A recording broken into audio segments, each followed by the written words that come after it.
College football nerds, obviously, we were talking about Alabama and Ohio State. Super excited that we're able to have this discussion with these two teams. It's been a long road. It's been up and down.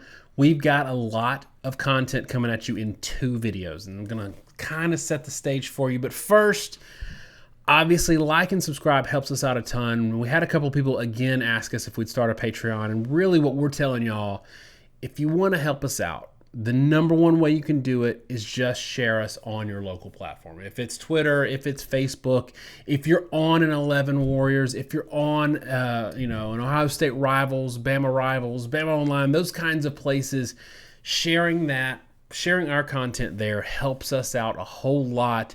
I don't anticipate us doing any kind of Patreon or anything like that. We just want to get the word out. Okay, two videos for y'all. This one is going to be not so much what you're used to from us. We are doing a preview that's going to come out Tuesday. We're going to set it as a premiere so we can chat along with you on what you're hearing from us, and you can tell us how wrong we are. But this one's going to be more matchup driven. We're talking schemes. We're talking what we saw in Ohio State versus Clemson, what we saw in Alabama versus Notre Dame. People were asking us for a preview. We're not doing a preview. We're going to have it come out organically in this discussion about these two games and really about how these two teams match up with one another. So not as much numbers driven, but we're still going to get nerdy with you, just schematically nerdy. Obviously, Josh is with me. He's going to kind of get us rolling on this. So, Josh, let me know. We talked about this as we set up this discussion, and there's a Skycam video I'll link in the description of some highlights from the game that we were walking through just to see, like, are they in cover 2, cover 3 here? Why are they passing the wide receiver off so late to the safety? What's the reaction going on here? So, based on kind of initial reactions, let's start with Ohio State and Clemson. When you saw that tape, when you watched that game and went back and rewatched it, what's the most important thing you saw in this game that we didn't catch and nobody caught that allowed Ohio State to win so comfortably when Vegas didn't see it, when we obviously picked it wrong? And a lot of Ohio State fans just wanted a comfortable game or a nice game, maybe not win, but make it look respectable. Turns out they blew them out. Let us know what happened. Talking to him on the screen here. So let us know what happened. Let's get into it. Obviously, we watched a lot of different stuff, but the Skycam video is kind of interesting because it gives you a different perspective on a lot of plays. And we kind of walk through just looking at specific things we want to identify. The thing that strikes me as being an indicator of why Ohio State had the success they had is how effectively Ohio State was able to read and react to Clemson's plays. It was really obvious in this game that Ohio State often knew what Clemson was running. A couple times, and this, if he links this little Skycam highlight, but you can see it if you watch the game yourself, Clemson likes to run counter plays where they will motion one way, they'll pull a couple linemen, and then they'll follow the linemen back against the formation. And one example they like to do is have this speed option where Lawrence and Etienne run a speed option to one side because Lawrence is a good runner, and they'll stretch it with Etienne. They often pitch that out early, and that because of that, the linebackers have to do a good job of leveraging. But a couple times, they'll run a counter off that where they start to run the speed option, and usually Lawrence takes a step or two. They'll pull a couple guys across the formation, and then Lawrence will run against the grain. When they tried that against Ohio State knew the play as soon as the guy pulled. So Lawrence would start to run this speed option to the right, and a guard or a tackle starts pulling from the right side of the formation across back to the left. And as Lawrence turns, what he ends up seeing is the Ohio State linebackers, it's not just that they didn't bite on the speed option, they were reading the pullers, not the motion. So like Hilliard is already out leveraging the pulling lineman and has already set the edge such that when Lawrence turns the corner, he kind of runs right smack into the defense and ends up being like a 3-yard loss.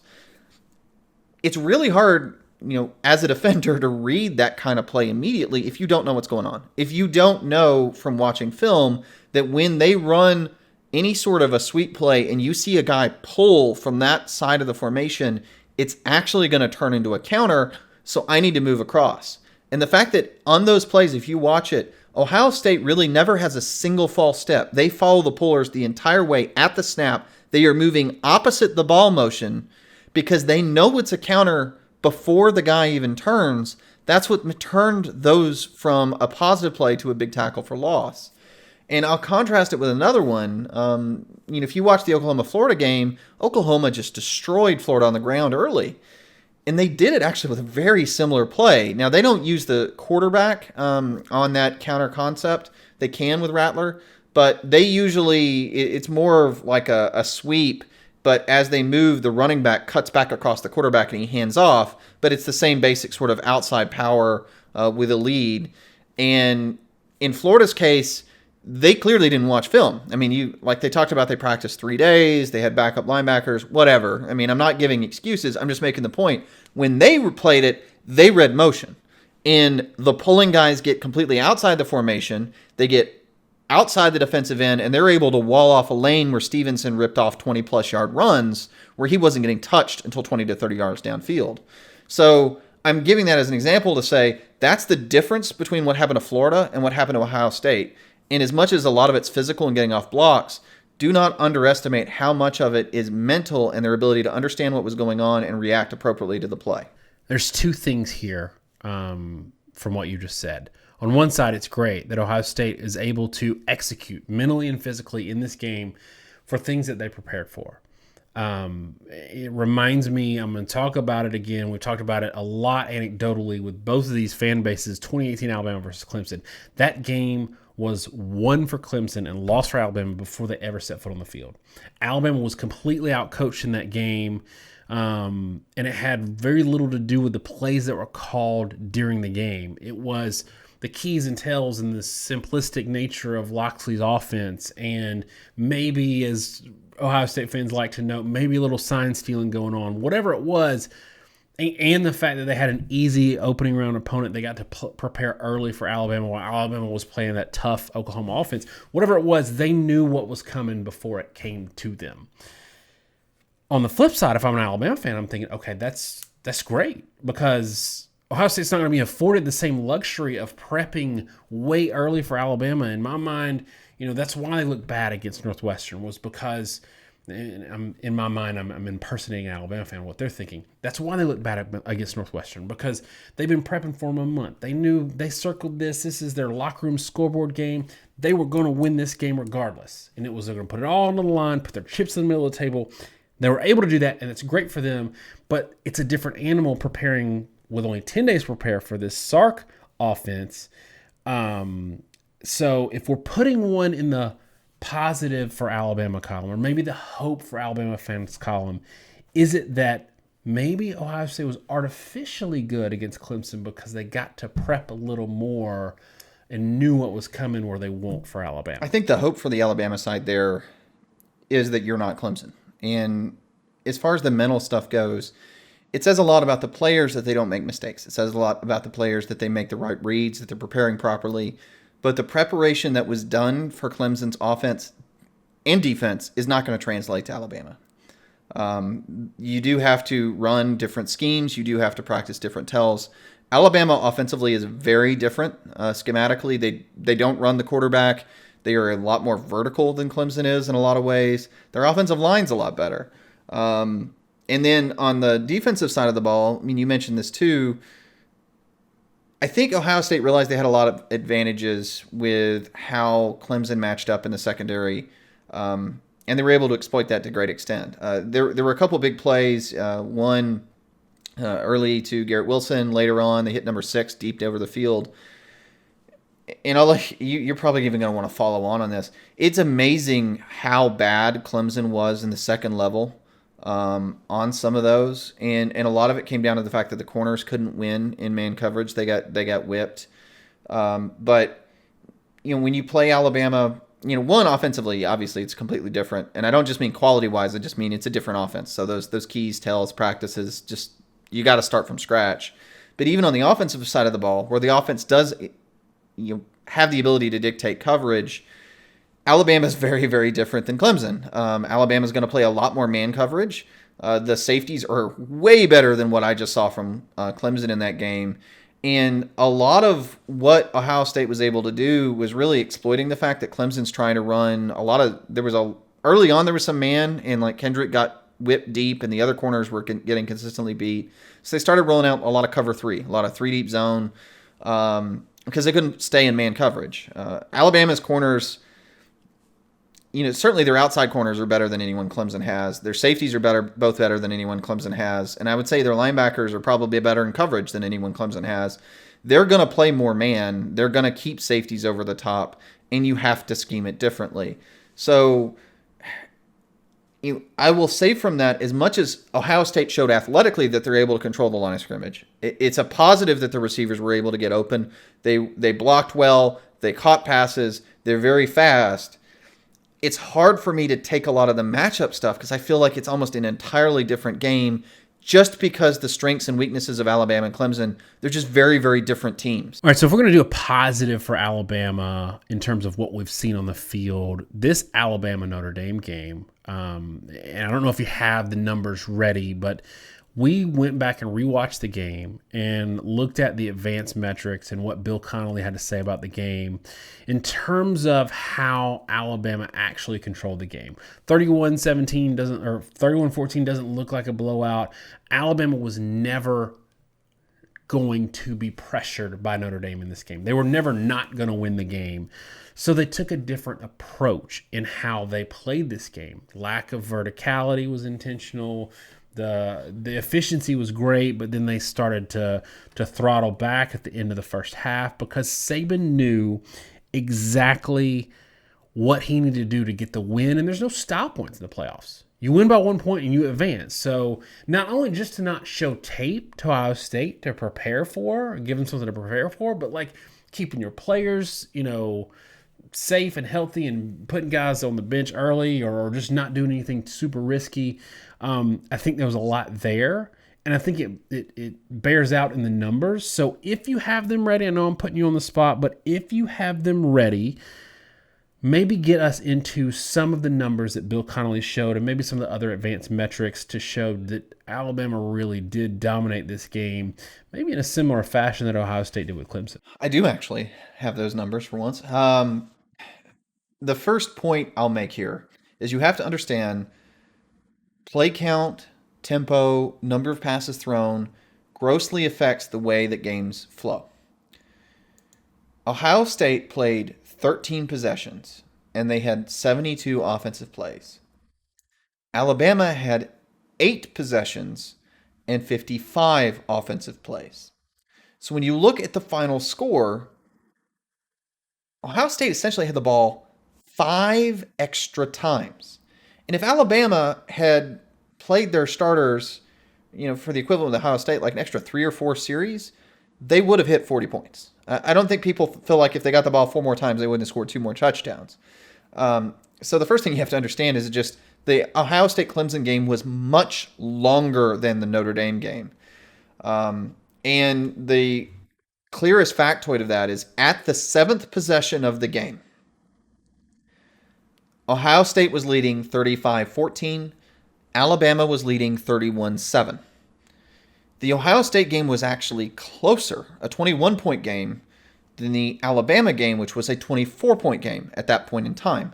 There were a couple differences. One is Clemson was willing to throw the ball a ton, which extended the game. Ohio State was throwing it a ton, which extended the game. And, as much as anything, it's just the fact that Clemson was a threat to score. So Ohio State kept trying to throw the ball, kept feeling like they knew Clemson had the ability to get back in a game because Clemson offensively is a lot more explosive. I'm not saying it's a good, bad thing versus Ohio State. Clemson is just a more dangerous tiger in the cage, and you got to keep going. But I do want to make clear that at that 7th possession mark, it was a 35-14, 31-7 game. It was really similar. The difference is the Alabama game ended a possession later. The Ohio State game ended 6 possessions later. From a success rate, efficiency, win expectancy standard, these things all have to be used from a careful, understood, nerdy standpoint. Alabama was 100% win expectancy. Ohio State was 99%. Neither team was in danger of losing the game. Alabama dominated the game slightly more in these metrics. What do I mean by that? Alabama had a 60% success rate. And when you say success rate, that means a given play, there are various metrics for what a given play needs to get. Usually first down is at least half the yardage. If it's third down, you need to get whatever yardage is needed to convert your third down. Alabama, 60% of the time, they got that yardage. And realize an incomplete pass is always an unsuccessful play. So 60% is really, really high. Notre Dame was 33%. So a 2-to-1 advantage, Alabama versus Notre Dame, in terms of efficiency and success. And bear in mind, Notre Dame, as much as they were not an explosive team, they are a very efficient team. So to dominate them in terms of efficiency is really substantial. In terms of success rate, Clemson actually edged Ohio State 57% to 52%. Clemson was a very remarkably efficient team in terms of moving the ball. They weren't very explosive, and the problem was there were a lot of negative plays. When a play didn't work for Clemson, like we talked about those counter plays, or if you look the sacks, the strips that Lawrence had when he ran the ball, those were drive killers.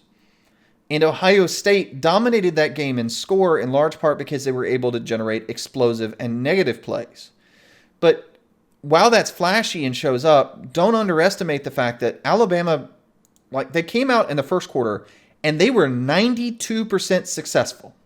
Meaning in the first quarter, 92% of the time, they got whatever they wanted to get on a given play.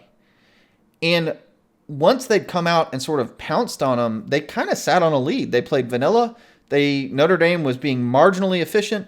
Alabama did not try to throw down the field, and they still won the game in a dominating fashion. And I'll throw out one last tidbit, and I don't know exactly where you're going to want to go with this, Daniel. But to me, when you look at these efficiency charts and success rate charts, the thing that sticks out to me is Alabama was 92%, 56%, 50% success rate first, second, and third quarter. Really, every quarter they were, pretty much every quarter they were ahead of where Ohio State was from an efficiency standpoint until the fourth.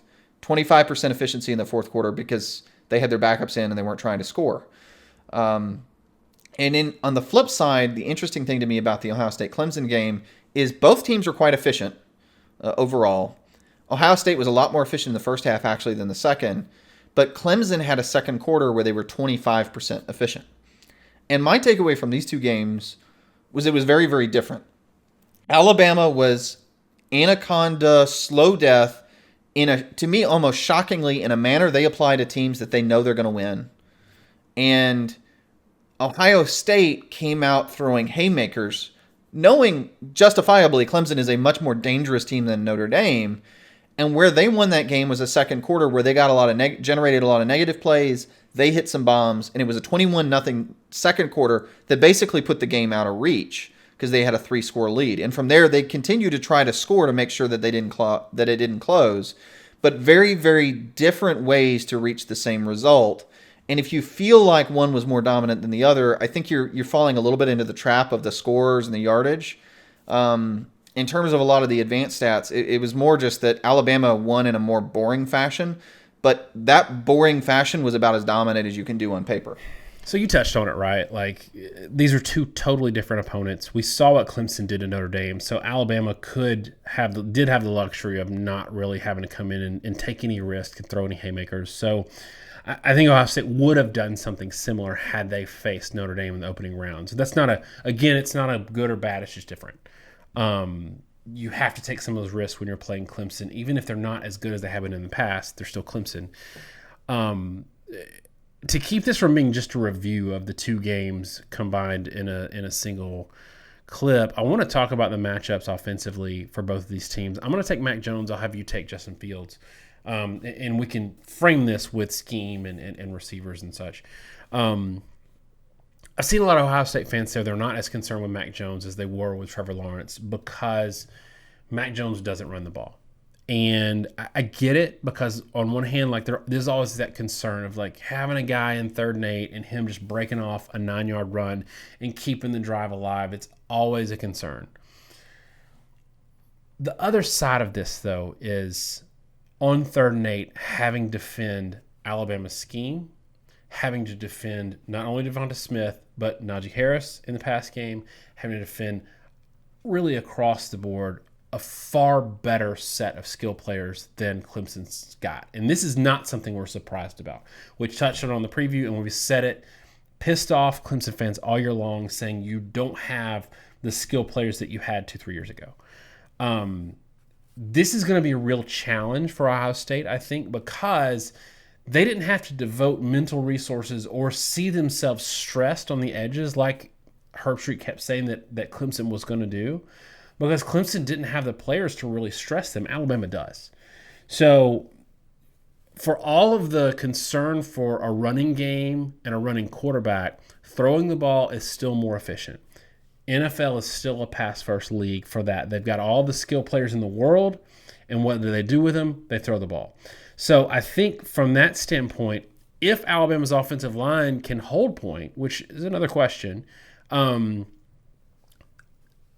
State fans need to fear this offense just like Alabama fans should have feared Johnny Manziel, even though he was a running quarterback, that offense, and they didn't see it coming. They need to see this coming, even though Mac Jones is an unassuming character and isn't going to run the ball. So maybe you can touch on that real quick. And also, why don't you take Justin Fields and how he's going to match up against this Alabama defense? Yeah, you didn't leave me with a whole lot to talk about there. With Mac Jones, I think the biggest thing with him is that he's very efficient and effective at distributing the football. Lawrence, his strengths are in his ability to throw the ball vertically, his ability to hit any throw on the field. Generally, accuracy between 10 and 30 yards is something that most teams just don't see when they play him, and a lot of times teams get exposed on routes that they're not even used to having to defend.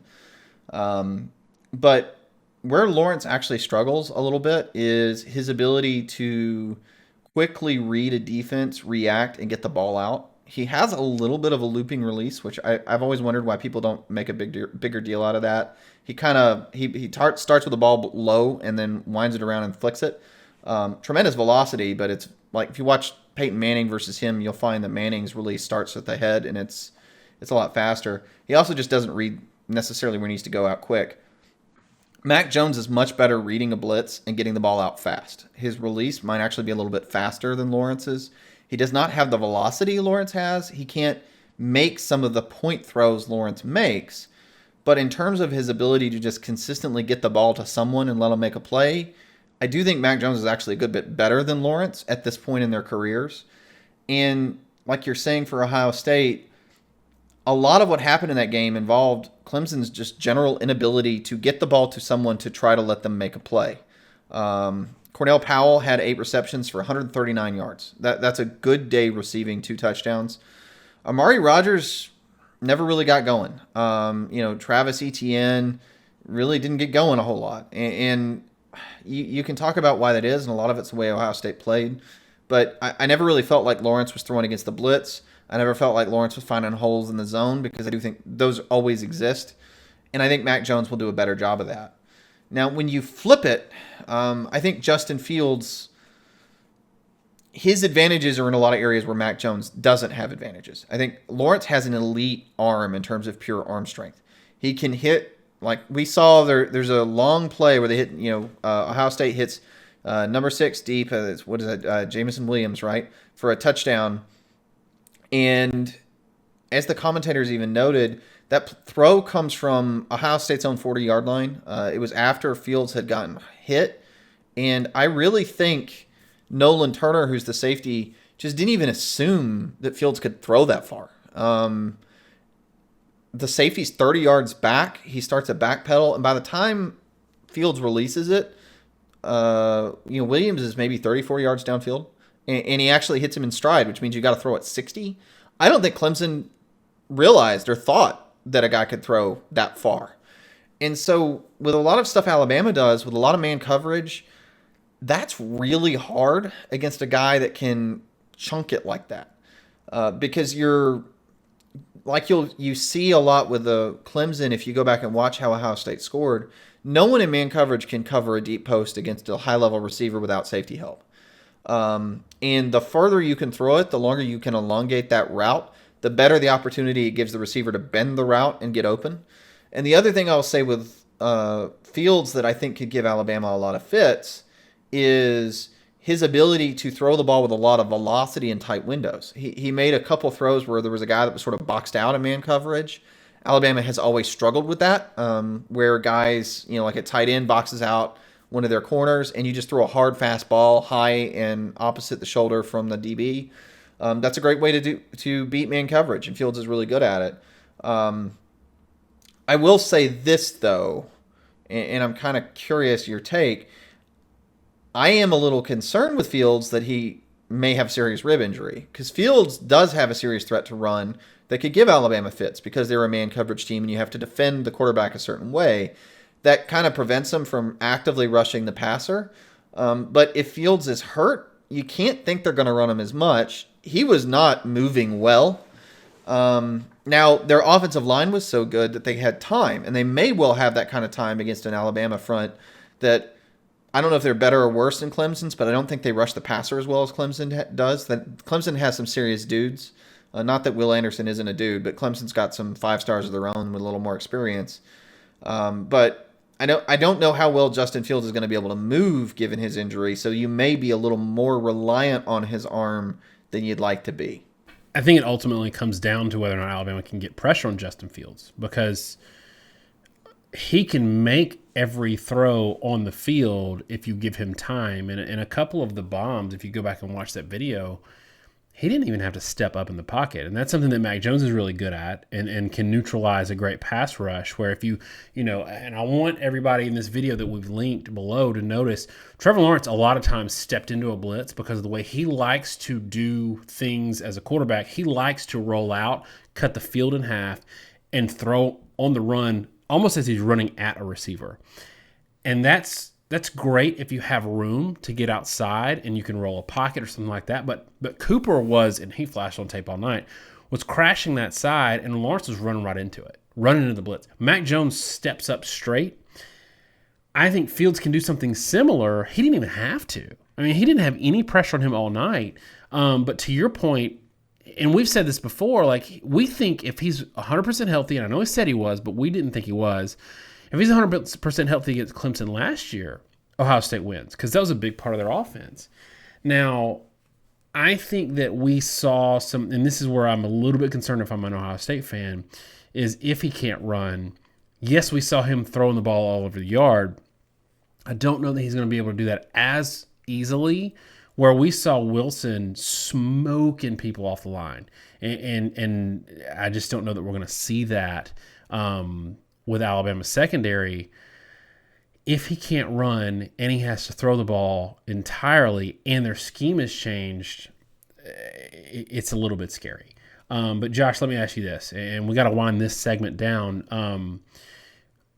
If it's broken ribs, if he's got a couple of broken ribs, how much is 11 days or 13 days or whatever it is going to help in terms of just pain management to be able to run a little bit versus sustaining that injury in that game and still having to move? Like I know he's going to be sore the next day, but do you see him being a little more mobile given almost 2 weeks to rest?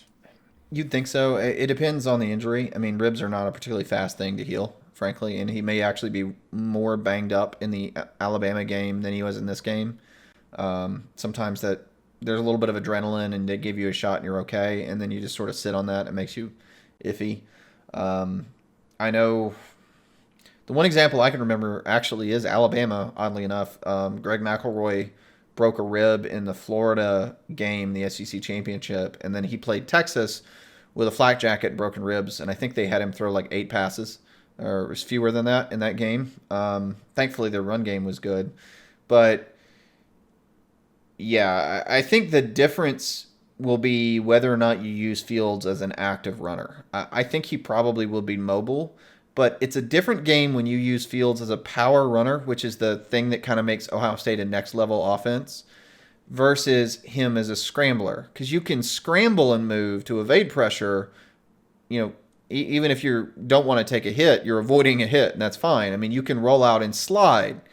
But I don't know that they're going to want to run a lot of lead plays because you're guaranteed to get contact. I think you avoid taking contact on him, and that does limit your offense. So, yeah, I think the reality for this game is that you've got an Alabama team that is very vertical, that is going to throw a lot of shots down the field. They got a guy that's good at distributing the ball. And you've got an Ohio State team that has typically not been as vertical, but was in this game. And it's kind of funny. For as much as we talked about the two games and how they went prior, you're going to have a completely different set of matchups. And maybe, I don't know, maybe you may want to add a little bit more, but this is something that's kind of a good way to wrap up a lot of what we're talking about in this video, is how the two games shaked out and how I think unrealistic it is for the Alabama-Ohio State game to resemble it. The leading tacklers for Ohio State and Clemson were, for Ohio State, it was Wade, Werner, Hilliard, and Borland. So you've got a couple, really three linebackers and a physical corner that were your leading tacklers on the team. That speaks to how much Clemson was keeping the ball short, how much their offense revolved around, little receiver screens, counter motions, pop plays, not stretching the field vertically, not attacking the corners and the safeties. Most of your tackles came from players close to the line of scrimmage, and the one guy they really tried to target was Wade in particular. If you flip and you look at the other side of the ball, Clemson's leading tacklers were Charleston, Sanders, Bazee, and Patterson. Now that's two safeties being the leading tacklers on the team, a nose guard, and Patterson, who's a backup linebacker. Now, obviously, Skalski and Nolan Turner missed a lot of action, but even still, Skalski ended the game with 3 tackles. Nolan Turner ended the game with 2 tackles. Charleston and Sanders both had 6. And those aren't guys that anybody probably knew who they were going into this game. Ohio State was attacking vertically. They were attacking safeties. They were attacking corners. They were attacking what was a point of weakness for Clemson. And going into this game, I think it's the exact opposite matchup. I mean, Alabama's corners are probably their strength. Surtain is probably the best corner in the country. I think he may well be a top 5 draft pick. He is as good as some of the Ohio State players, that have come out in recent years. Absolutely on that tier, whether, Apple or, the guys came out last year, whatever. I mean, there are lots of first-round picks there. You know what it's like. Surtain is one of those guys. Job is probably underrated and is also likely a first-round pick at corner. The safeties have been inconsistent in terms of missing assignments, but they're extremely athletic for Alabama. Helms, Wright, and Battle for them are all high 4-star level guys. They can run and play with your receivers in a way Clemson just can't. Alabama's weakness has been in the linebackers in the front 7 sort of controlling the game. And maybe you can get some good matchups on their linebackers. You can move the ball underneath. Notre Dame, as an anecdote, they had 12 receptions by running backs. They had 8 receptions by tight ends, and they had 8 receptions by receivers. Of the receptions by receivers, they had 3 receiver receptions for 36 yards before the last 2 drives of the game. Only 3 receiver receptions until the game was over. They couldn't throw downfield. And they moved the ball decent enough underneath, but that's what they were doing. You've got to attack Alabama in a different way you attack Clemson. And if you're Alabama, you're not going to attack the linebackers of Ohio State. You're probably not going to try to run the ball up the middle. You're going to attack them vertically. The game you get in Alabama-Ohio State, I think, will be, from a schematic perspective, a totally different game with a totally different set of matchups than what we just saw. And so for all we've talked about, I think the main takeaway here is you see strengths and weaknesses from both teams. I think you see a Clemson team that honestly had a secondary that was hidden by the fact that they played in the ACC, that no one could threaten them vertically. They didn't play North Carolina.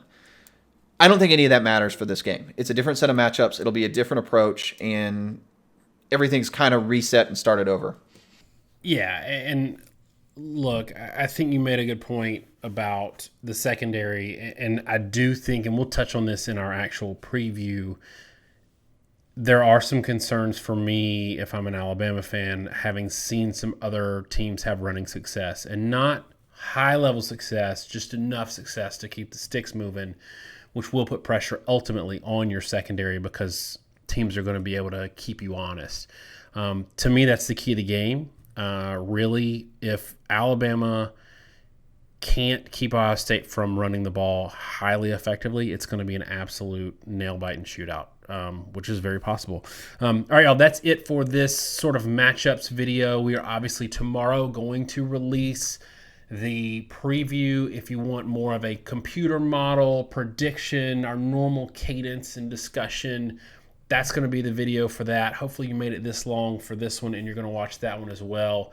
We're really excited about this content. We did more prep for this game, just fun watching video, than I think anything we've done in a long time. So we are excited that Ohio State obviously is in this season, and it was a little shaky there a few months ago. And obviously Alabama being in it too makes it just a monster game for these two. Josh, somebody on Twitter was talking about, or I quoted somebody talking about how much better for ratings, for us, for the engagement, that it's Alabama Ohio State instead of Alabama Clemson again. I think the nation is more excited about that. I think the ratings will be double for ESPN. So why don't y'all make our ratings double? Watch the other video tomorrow, but comment on this one. Let's get some good interaction going on this one before we get over to that one tomorrow. Thanks so much, y'all. Have a great day, because we're going to see you tomorrow, and God bless.